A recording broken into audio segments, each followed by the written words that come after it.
Buckeye Lemonade Company has an expected end-of-year EPS of $5.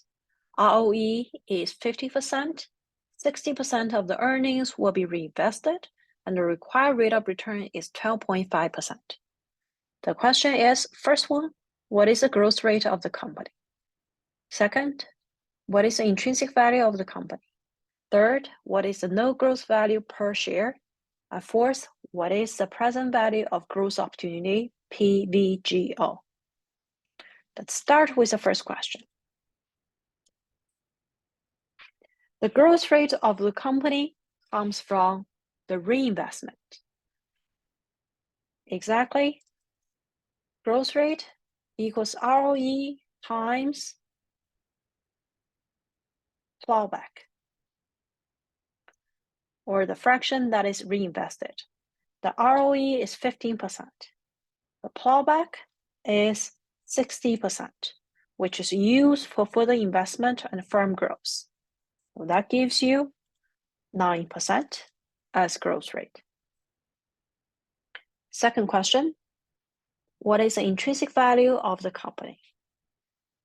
So now we know the growth rate of the company. This question becomes a standard intrinsic value calculation. P0 or V0 of the company equals to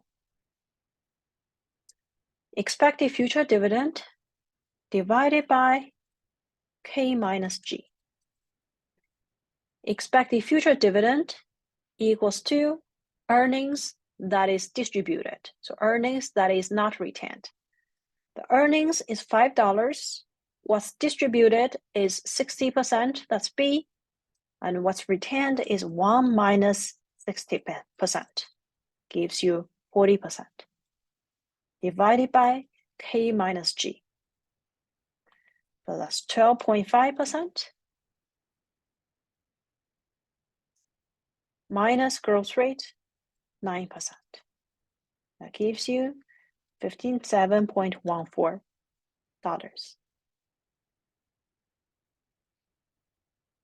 Question 3. What is the no growth value per share? If the firm doesn't grow, it means all the earnings are distributed.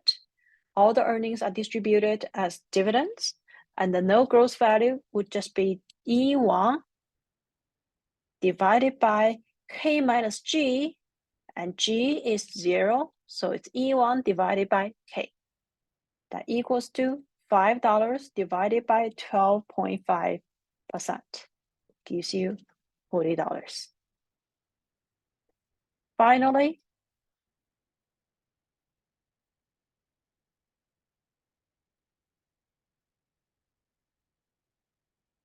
PVGO, the present value of growth opportunities, equals to the price of the stock minus the value of assets in place.